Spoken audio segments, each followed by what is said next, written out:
How do you think Paul versus Perry would go in BKFC? Are the styles so different that Perry would have a different result? Love the content. Keep it up. No, I still think Paul would probably beat him, but Perry would have a much better chance. Yeah, for sure. In fact, I'd probably say Perry might win it in BKFC, you know, clinching up with him, cutting him open. Who's going to react to damage on their face worse? Could see Jake breaking a hand. Definitely could see Jake breaking a hand with the way he throws some of his left hooks. It's tricky, isn't it? That being said, though, how is Luke Rockhold at boxing? He couldn't land a shot but one on Mike Perry and then just quit and gave up as soon as he started pressuring him. It actually is putting into perspective. Like MVP got out-punched by Mike Perry in their bare knuckle boxing fight because Perry dropped him, right? I thought MVP could have won it, but still, Perry dropped him with a punch. Like, come on. Paddy definitely has way more to lose, and I think he'll stick to a game plan. Bobby tends to fight to impress. I think that's what's going to cost him in this fight. He'll be yapping a little bit and maybe get caught and then have his back taken. And then, you know what I will say about this as well, chat? I know that he didn't have full training camp for the Makhachev fight. Yes or no, in hindsight, his ground game is abysmal because of that Makhachev fight performance. Since that fight, what have we seen when Makhachev tries to grapple people? He dropped Oliveira and pounced on him and got the arm triangle. I get it. But other than that, like, he immediately got subdued upon hitting the canvas with Makhachev. Immediately. And since then, I mean, Poirier was getting back up, surviving, getting back up, surviving. Bobby Green, no. Flattened out, laying there with his arms by his waist. I feel like if Pimblett gets his back, and Pimblett is a huge lightweight as well. Huge lightweight. I feel like if he gets his back, he'll do some work. Paddy took Tony to decision. Dude, you know if Bobby Green didn't get the arm triangle with literal seconds to go, he also would have taken Tony to a decision. But I'll tell you what Paddy didn't do against Tony. Get dropped on it in round one. Didn't do that. Didn't see that happen in Paddy Pimblett's fight. He was beating up Tony in the first round. Bobby Green got dropped and caught a lot in the first round. 2 and 3 picked it up and started beating up Tony, but, you know. I'm not glazing Paddy, that's true. Thank you for the $2. Jake should fight Vidal. That would be interesting. I think that would be interesting. He wouldn't do it because I think Vidal is better than Tommy Fury and therefore better than Jake. But he would have a shot. I don't think Vidal's all that amazing, but he's good. But I think Vidal needs to fight more because he's irrelevant if he doesn't fight pretty much, right? And he has a lot of decisions as well. Good news, Jake Paul changed his name to Queen and is engaged to Bobby Green. Thank you for the $5. Thank you for updating me on that and letting me know. I really appreciate you. Hey, Guru, I'd love to see Andy Ruiz beat Jake. What do you think? That could be cool. I'd like to see that as well. It won't happen, though, but I'd love to see it. It just never happen. Everyone knows Jake Paul would beat his ass. So we just never get to see it. No, I'm joking. I genuinely believe, though, there are some boxers that Jake Paul could beat. Does anyone ever, like, you hear about a big name fighting this random, and then you look up their highlights and think, what is this? I feel like Jake Paul could beat some decent guys. Not, like, top-level guys, but I think that he would now beat Tommy Fury in a rematch. I really easily believe that. Because Tommy Fury doesn't improve, and he hasn't even fought since those fights because he's not a boxer. So I actually think that Jake Paul would beat him. He's actually pretty good. Yeah, he's all right. He wouldn't beat Usyk, though. No, obviously not, you fucking idiot. But there are some heavyweights.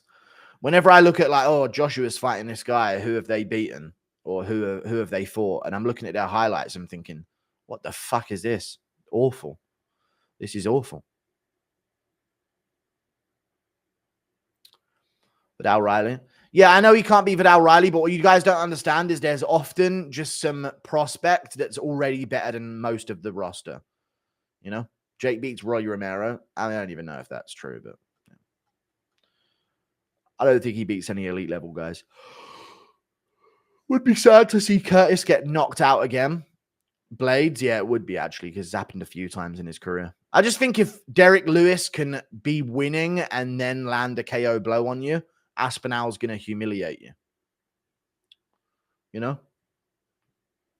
That's what I believe anyway, Luke. That's what I believe. The streams are up. I had the same crazy kid contingency plans too. Swear we were getting robbed every time I pooped.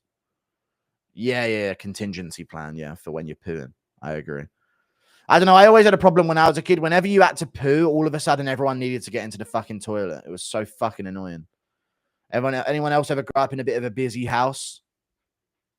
Even at my cousin, I grew up with my cousins when I was a kid as well, and I have loads of cousins. My family is known for having lots of kids. I'm kind of letting down the team right now at 25 with none, because most of them have kids by the time they're fucking 16 or 18 or whatever. Yep, even at midnight, yeah. True. As soon as you go in the toilet in a packed house, everyone's got to get into the fucking toilet, dude. All of a sudden, they're knocking on. Oh, I've got to get. I forgot something. And you know what used to really piss me off? Yeah, parents just walking in, brushing their fucking teeth while I'm shitting. You know what I mean? When I was a kid, like I'm on the toilet. What are you doing in here? Getting my toothbrush. What? I'm pooing. You know what I mean? I've pooed. They get in there. They start. Oh, just get a toothbrush. They walk out to the kitchen or some shit to brush their fucking teeth. Why do you need your toothbrush right now? Fucking annoying. Lock the door. Yeah, but then they fucking rattle it until it nearly breaks. And then they say, what have we said about locking this? It's a fire hazard. It's not a fire hazard. They just want to be able to get in. Next time, shit on the toothbrush. I'll do one better than that, mate. I'll find a new way to scrub me ass, mate. I tell you. Lock the door. My bathroom door never had a lock. Never had a lock that functioned ever. Not even joking. Like there was a lock on the door, but it could never be properly locked from the inside. All it took was like a rattle and shit, and then it would open if you shook it a certain way. And it would open. I'd poop in the shed then, yeah.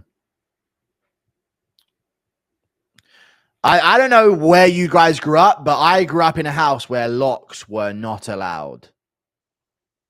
I don't know if anyone else did, but that was the whole thing in my household growing up. And I'm pretty sure it was for a lot of my friends as well. Locks were not allowed in my house. Bedroom locks, toilet locks, any lock. Off any type of spare room lock or anything like that. None of it. Not even on your bathroom door. No. You couldn't lock any doors. Same here. It's good parenting. Yeah, I think it's good parenting as well. So prison. That's kind of the opposite of prison, basically.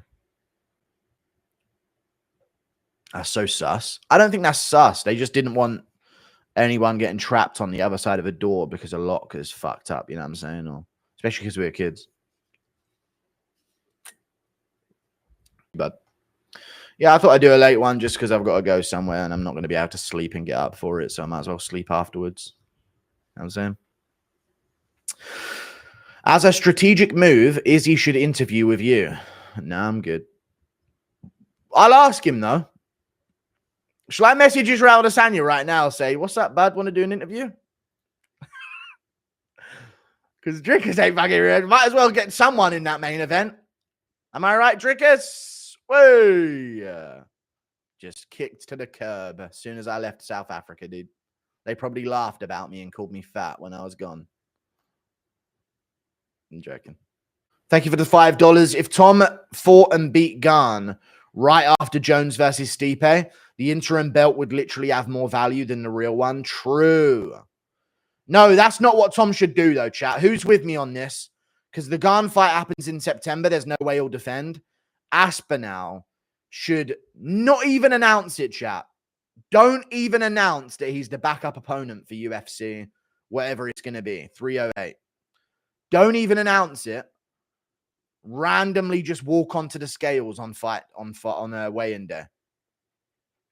Don't announce Tom as the backup opponent and just have Tom randomly show up. Like Tom Aspinall was weighed in What a shock. Aspinall weighs in as backup opponent. That would be aura right there. Because that would really show that he's trying to track him down. But now we're jinxing it, so he'll lose to that shit fuck Blades. Who isn't shit, by the way. He's really good. And actually, he's going to win. I think he's dominating. There's no way he loses that Curtis Blades guy. Come on.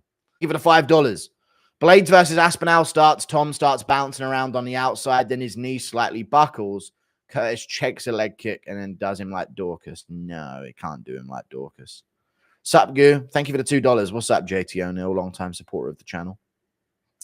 Right, hear me out, chat. Tom Aspinall already has names. Now, I know he has early losses. One was bullshit, though. I genuinely believe one was complete bullshit. The Stuart Austin one, he got caught in a heel hook. This is when he was doing boxing. It is what it is. But, yeah. All good. So the illegal 12-6 elbow, it wasn't 12-6, and they deleted all footage. You can't find the fight online. They removed all footage of the fight and gave it to the Polish guy. It was a Polish organization, by the way. Just saying. So, good wins. Jake Collier, Alan Badeau, Andrei Arlovsky. So we're saying from Sergey Spivak, Alexander Volkov, Marcin Tybura, Sergey Pavlovich. If he wins this weekend, Curtis Blades gets added onto it. Curtis Blades. Then Jones. Then he could get Pereira. There's a lot of names he could get. I hope he gets Garn. I hope Garn beats Volkov. I don't think he will. But I hope Garn beats Volkov in the rematch. Because yes or no, chat, if Aspinall beats Blades in the rematch, I know Blades has a win over him, but you know it's bullshit. Beats Blades in a rematch. Beats Jones, beats Pereira. Heavyweight go. Something in the nose. He started with BJJ. I know he did, but he was doing boxing fights as well on the side, so he wasn't entirely focused on his MMA career back then, but I get it. Love you. If Aspinall loses, Jones's Twitter will be unbearable. If Aspinall loses and Jones gets to yap and beat Stipe and retire, God's not real, and we'll get back. And I don't think there is a God, because they would never let him get away with that.